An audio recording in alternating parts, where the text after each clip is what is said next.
अस्सलाम वालेकुम, बोल न्यूज हेडक्वार्टर से खुशामदीद। मैं हूं सैयद रजी।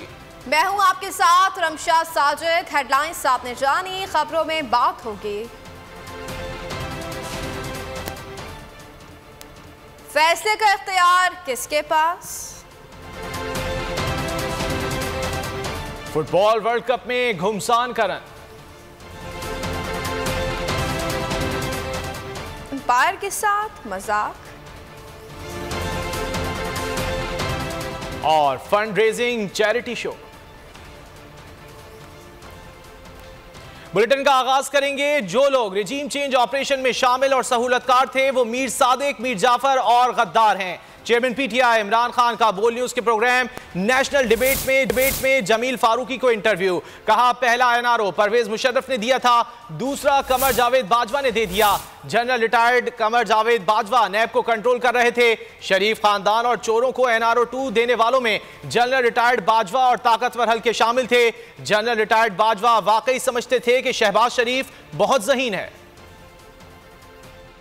जिन जिन लोगों ने किया वो सारे मीर जाफर और मीर सादिक हैं। यानी जिन जिन लोगों ने ये रजीम चेंज होने दिया वो सब जिम्मेदार हैं और उन्होंने सब ने मुल्क से गद्दारी की। क्योंकि ये जो हुआ है 7 महीने के अंदर जनरल बाजवा के दौर में, ये कभी पाकिस्तान में नहीं हुआ। एनआरओ 1 दिया जनरल मुशर्रफ ने, एनआरओ दिया नंबर 2 जनरल बाजवा ने। इसके लिए ये अब वापस आ गए हैं, सारे केसेस इनके माफ हो गए हैं, हमारे ऊपर केसेस कर दिए हैं। यानी वो लोग जो कि इस मुल्क में एहतसाब चाहते थे उनके ऊपर केसेस कर दिए हैं और ढूंढ के केसेस, यानी कहीं से कोई केस मिल जाए और इनके अरबों रुपए के केसेस माफ हो गए। नैब उनके नीचे कुछ समझते थे कि शहबाज शरीफ कोई बहुत बड़ा जीनियस है। असम्बलियां दिसंबर में ही तहलील होंगी। जैसे असम्बलियां तहलील होंगी 48 घंटे के बाद निगरान हुकूमत आ जाएगी। इमरान खान ने वाज़ेह कर दिया। कहा परवेज इलाही का ख्याल है कि कुछ देर और हुकूमत चलनी चाहिए, लेकिन फैसले का इख्तियार उन्होंने मुझे ही दिया है।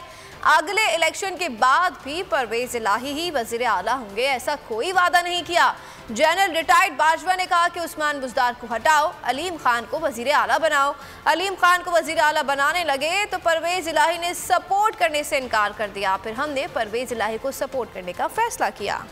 जो फैसला किया था अपनी असेंबलीज डिसॉल्व करने का, वो हम करेंगे और वो हम करेंगे अपनी मैं पार्टी की मुशावरत सारों को तैयारी करवा रहे हैं। क्योंकि जैसे ही असेंबलीज डिसॉल्व होंगी तो 48 घंटे के बाद केयरटेकर ने कहा जी अब उस्मान बुज़दार को हटाएं, क्योंकि वो वैसे ही एक बड़ी अजीब सी डिमांड है कि एक आर्मी चीफ कह रहा है एक प्राइम मिनिस्टर को, जो आर्मी चीफ प्राइम मिनिस्टर के नीचे है, तो उसको कह रहा है कि उसको अपने चीफ मिनिस्टर को हटाओ। पहले बड़ी देर से लगे हुए थे कहने, पहले तो वो अलीम खान का कहते थे, मैं उनको कहता गया कि अलीम खान के ऊपर एक बड़े सीरियस केसेस हैं, तो जाहिर है कि अगर किसी के ऊपर ऐसी एलिगेशन है वो उसको चीफ मिनिस्टर तो नहीं बन सकता।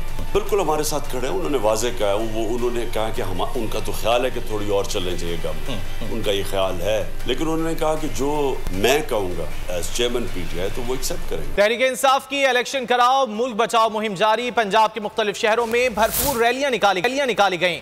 लाहौर में सूबाई वजीर मियां असलम इकबाल की क़यादत में रैली निकाली गई।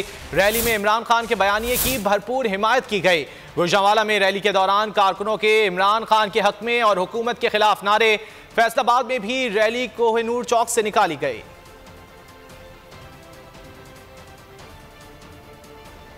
कराची में भी पीटीआई की इलेक्शन कराओ मुल्क बचाओ तहरीक का आज से आगाज हो रहा है। पीटीआई ने रैलियों से मुतालिक शेड्यूल जारी कर दिया। रैलियां कराची के तमाम हलकों में निकाली जाएंगी। मॉडल टाउन, मंगोपीर, मोमिनाबाद, गुलशन इकबाल, सफूरा, हैदरी, सदर में रैलियां निकाली जाएंगी। पीटीआई तर्जुमान फलक अलमास का कहना है कि रैलियां कराची के तमाम हलकों में निकाली जाएंगी।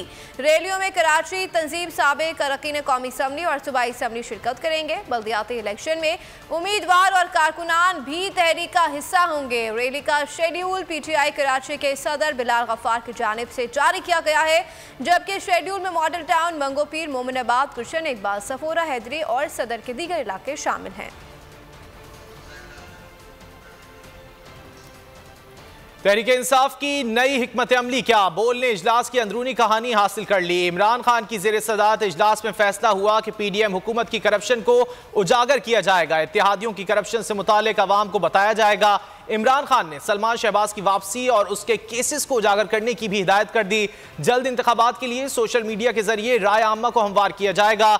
इमरान खान ने कहा, हुकूमत के NRO 2 ने जिस तरह मईशत को तबाह किया उसे सामने लाया जाएगा। इनकी वजह से पाकिस्तान माशी गर्दाब में फंस चुका है।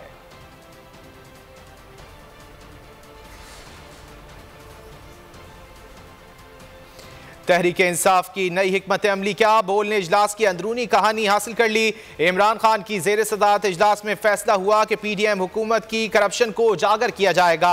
इत्तेहादियों की करप्शन से मुतालिक आवाम को बताया जाएगा। इमरान खान ने सलमान शहबाज की वापसी और उसके केसेस को उजागर करने की भी हिदायत कर दी।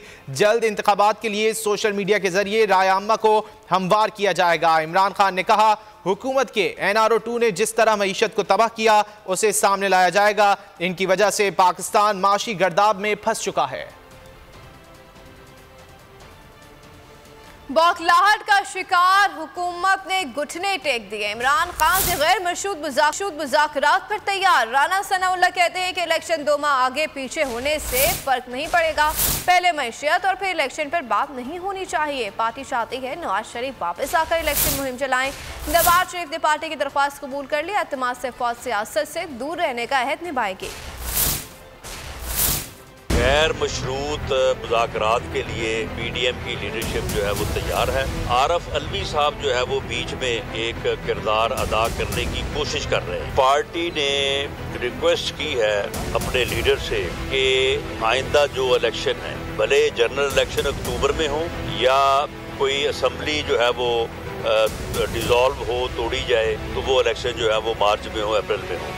मियां नवाज शरीफ साहब से पार्टी ने रिक्वेस्ट की है कि वो आइंदा जो इंतखाबी मुहिम है उसमें जो है वो यहाँ पे मौजूद हों, वो पार्टी टिकट्स का फैसला करें, वो पार्टी मंशूर जो है उसका ऐलान करें, वो आवाम से वादा करें, वो आवाम में जाएं पार्टी के साथ। और इस रिक्वेस्ट को मियां नवाज शरीफ साहब ने एक्सेप्ट कर लिया है।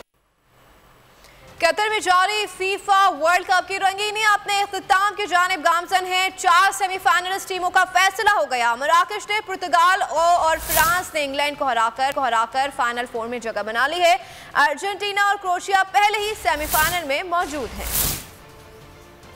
फीफा वर्ल्ड कप का क्वार्टर फाइनल, पुर्तगाल और इंग्लैंड को शिकस्त। फ्रांस और मराकश सेमीफाइनल के लिए क्वालिफाई कर गए। आज 2 मैचेस खेले गए। आखिरी क्वार्टर फाइनल में इंग्लैंड को फ्रांस के हाथों शिकस्त का सामना करना पड़ा। इंग्लैंड के कप्तान हैरी केन ने पेनल्टी मिस की, जिसके सबब इंग्लैंड को शिकस्त का मुंह देखना पड़ा। दिफाई चैंपियन फ्रांस ने 2-1 से इंग्लिश टीम को शिकस्त देकर सेमीफाइनल में जगह बनाई। पहले मराकश ने पुर्तगाल को अपसेट शिकस्त दे दी। मराकश ने पहली बार मेगा इवेंट के सेमीफाइनल में जगह बनाई है। मराकश फीफा वर्ल्ड कप सेमीफाइनल में पहुंचने वाला दूसरा मुस्लिम मुल्क बन गया। मराकश की जानिब से वाहिद गोल मैच के 42वें मिनट में किया गया। यूसुफ अल नसरा ने गेंद को जाल में पहुंचाया। दिफाई चैंपियन फ्रांस और मराकश जुमेरात को सेमीफाइनल में आमने सामने होंगे, जबकि क्रोएशिया और अर्जेंटीना के दरमियान बुध के रोज घुमसान का रंग पड़ेगा। मराकश और फ्रांस की सेमीफाइनल में जीत पर तमाशाई खुशी से निहाल। पुर्तगाल को मराकश ने शिकस्त दी तो खिलाड़ी अल्लाह के आगे सजदारेज हुए। मराकश के खिलाड़ी सुफियान की वालदा ग्राउंड में आई, बेटे के साथ मिलकर जश्न मनाया। इधर फ्रांस की जीत पर पेरिस में जश्न का समा रहा। लाखों अफराद सड़कों पर आ गए। फुटबॉल वर्ल्ड कप के क्वार्टर फाइनल में पुर्तगाल की शिकस्त। स्टार फुटबॉलर रोनाल्डो दिलबर्दाश्ता हो गए। मैच के बाद जज्बात पर काबू ना रख सके, ग्राउंड से आंसुओं के साथ जाने की वीडियो वायरल हो गई। मराकश की जीत पर कतर में खटक डांस, पाकिस्तानियों ने समा बांध दिया। सैलानियों को मराकश का पुर्तगाल से जीतना एक आंख न भाया। मकबूजा बैतुल मकदस में फ़लस्तीनियों ने मराकश के जीतने पर जश्न मनाया तो काबिल इसराइली फोर्सेज जश्न मनाने वालों पर चढ़ दौड़ी, मारा पीटा, कई को गिरफ्तार कर लिया।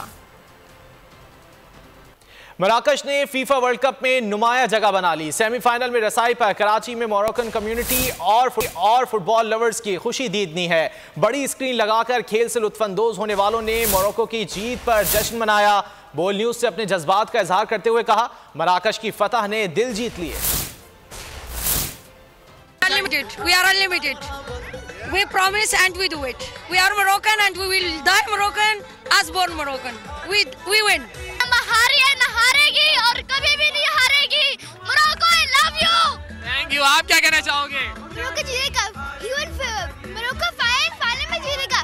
मोरक्को इतने जीतेगा, इंशाल्लाह मोरक्को जीतेगा। पाकिस्तान इस्लामिक कंट्री है, मोरक्कन इस्लामिक कंट्री है और we are Muslims and we win. Muslims win. It means we win. And we don't have word.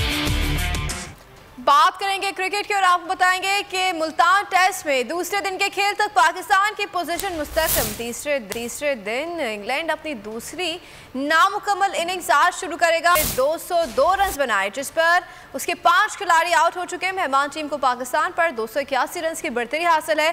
Pakistan पहली इनिंग्स में 202 रन बनाकर आउट हो गया था। नौजवान जादूगर स्पिनर अबरार अहमद की इंग्लैंड के खिलाफ मुल्तान टेस्ट की दूसरी इनिंग्स में भी धूम। अब तक 3 शिकार कर लिए। वो अब तक टेस्ट डेब्यू में मजमूई तौर पर 10 शिकार करने वाले पहले पाकिस्तानी स्पिनर बन गए। पाकिस्तानी कप्तान बाबर आजम का मुल्तान टेस्ट में गैर मुल्की एम्पायर के साथ मजाक। मैच के दौरान एम्पायर के साथ खड़े हुए अपने पेट का एम्पायर की टोन के साथ मुबासरा किया। वीडियो सोशल मीडिया पर तवज्जो का मरकज बन गई।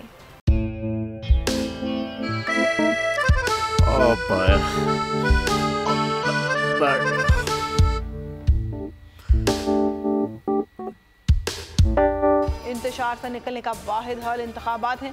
हकीकी आज़ादी मार्च आज रवात। हाँ, आयत के मुताबिक अगर आप उसको ये रिपोर्ट दे दे तो मैं आपको अपनी 4 सीटें दे दूंगा। मौलाना हाँ साहब, वो जो रिपोर्ट हमें दे दे और वो जो नीली पीली चैनल है वो लगाए। जाओ शबाज। हम ऐसा टीवी देखते ही नहीं जिसका रिमोट हमारे हाथ में ना हो। और यहाँ पे कोई 2 नंबर ही नहीं चलेगी। और हम कोई गुलाम है जो आप रिमोट मांगे हम दे दें? Absolutely not. यहाँ पे सिर्फ पाकिस्तान का नंबर 1 चैनल चलेगा, बोल, जो हकीकी सहाफत की जंग लड़ रहा है। पाकिस्तान के लिए कोई और नहीं, सिर्फ बोल खड़ा है। आप सब भी बोल देखें।